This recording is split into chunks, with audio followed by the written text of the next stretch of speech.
ফিলিস্তিনের গাজায় কে মরবে তা এখন ঠিক করে দিচ্ছে সফটওয়্যার। গাজার প্রতিটি মানুষের তথ্য, চলাফেরা, ফোন কল, অনলাইন অ্যাক্টিভিটি সবকিছু এখন মার্কিন টেক জায়ান্টদের সার্ভারে বন্দী। ইসরায়েলি সেনারা কিবোর্ডে ক্লিক করছে আর এক একটি ফিলিস্তিনি পরিবার মুছে যাচ্ছে পৃথিবী থেকে। এই হত্যাযজ্ঞের পেছনে আছে ল্যাভেন্ডার, গসপেল আর প্রজেক্ট নিম্বাস নামের শক্তিশালী এআই সিস্টেম, যেগুলো বানিয়েছে গুগল, অ্যামাজন, মাইক্রোসফট।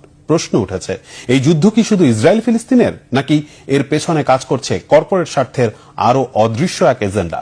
হাফিজুল ইসলামের ডেস্ক রিপোর্ট। গাজায় ইসরায়েলি আগ্রাসন এখন অত্যাধুনিক যুদ্ধ বিমান, ট্যাঙ্ক কিংবা ড্রোনেই সীমাবদ্ধ নেই, বরং এই যুদ্ধ চলছে কোডের ভাষায়, ক্লাউড কম্পিউটিংয়ে এবং কৃত্রিম বুদ্ধিমত্তার অদৃশ্য গাণিতিক ছকে। ঠান্ডা মাথায় চালানো হত্যাকাণ্ডে ব্যবহৃত ডিজিটাল অস্ত্রের পেছনে রয়েছে বিশ্বের প্রভাবশালী পশ্চিমা শক্তির মদদ।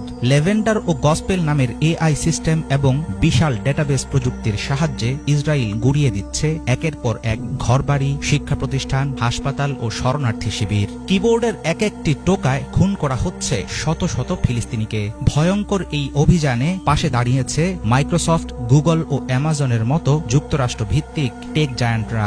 AP, Reuters, Middle East Eye সহ বিভিন্ন গণমাধ্যমের তদন্তে উঠে এসেছে এমন তথ্য। 2021 সালে গুগল ও অ্যামাজনের সঙ্গে ইসরায়েলের স্বাক্ষরিত প্রজেক্ট নিম্বাস চুক্তির পর থেকে এসব কোম্পানি নেতানিয়াহুর সেনাবাহিনী, গোয়েন্দা সংস্থা এবং সরকারের জন্য ডেটা সংরক্ষণ, বিশ্লেষণ ও নজরদারির প্ল্যাটফর্ম সরবরাহ করে আসছে।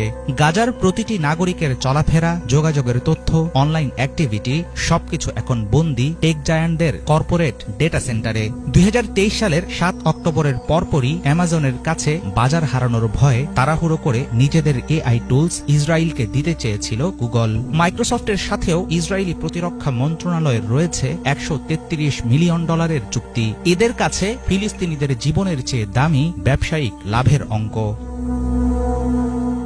ইসরায়েলের বিমান, নৌ ও স্থলবাহিনীর পাশাপাশি কুখ্যাত ইউনিট 8200 দীর্ঘদিন ধরেই মাইক্রোসফটের আজুর ক্লাউড ব্যবস্থার উপর নির্ভরশীল। 2023 সালের অক্টোবরে গাজার যোদ্ধাদের হামলার পরপরই ইসরায়েলের গোপন গ্রুপগুলোর সাথে ব্যাপক হারে বৃদ্ধি পায় মাইক্রোসফটের যোগাযোগ। প্রতিষ্ঠানটির কনসাল্টিং ইউনিটের আয়ের অর্ধেকেরও বেশি আসে এসব সামরিক প্রকল্প থেকে। এমনকি ইসরায়েলের অভ্যন্তরে প্রতিষ্ঠানটির একটি নিজস্ব দল কাজ করে সেনাবাহিনীর জন্য। প্লাস 972 ম্যাগাজিনে প্রকাশিত এক রিপোর্টে উঠে আসে এসব তথ্য। অত্যাধুনিক প্রযুক্তি দিয়ে কিভাবে একটি গোটা জনগোষ্ঠীকে ধ্বংস করা যায় তার নমুনা দেখাচ্ছেন ইসরায়েলের প্রধানমন্ত্রী বেনিয়ামিন নেতানিয়াহু। গোপন কোড নেম ব্যবহার করে নির্দিষ্ট ইউনিট বা প্রকল্পের জন্য এসব প্রতিষ্ঠানের তৈরি এআই সিস্টেম ও টেক সার্ভিসের শত শত সাবস্ক্রিপশন ব্যবহার করছে ইসরায়েলি সেনাবাহিনী। মামরাম, গ্লিলট ইত্যাদি ট্যাগে পরিচালিত হচ্ছে কৃত্রিম বুদ্ধিমত্তা চালিত তথ্য বিশ্লেষণ ও সেনা অভিযান। কম্পিউটার স্ক্রিনের সামনে বসে ইসরায়েলি সেনারা নির্ধারণ করে দিচ্ছে কারা বাঁচবে, কারা মরবে। বহুদিন থেকেই ইসরায়েল আমেরিকার তৈরি সমরাস্ত্র ও প্রযুক্তি পরীক্ষার ল্যাবরেটরি হিসাবে ব্যবহৃত হচ্ছে ফিলিস্তিনের গাজা। পশ্চিমা টেক জায়ান্টদের গোটা কার্যক্রম পরিচালিত হয় কঠোর সামরিক গোপনীয়তার আড়ালে। বিভিন্ন সময় প্রতিষ্ঠানের ভেতরের অনেক কর্মী প্রতিবাদ জানিয়ে হারিয়েছেন চাকরি। গত 4 মার্চ শুক্রবার ওয়াশিংটনে মাইক্রোসফটের 50 বছর পূর্তির জমকালো এক অনুষ্ঠানে বিল গেটস, নাদেলা ও স্টিভ বালমারের উপস্থিতিতে প্রকাশ্যে প্রতিবাদ জানান প্রতিষ্ঠানের 2 কর্মচারী।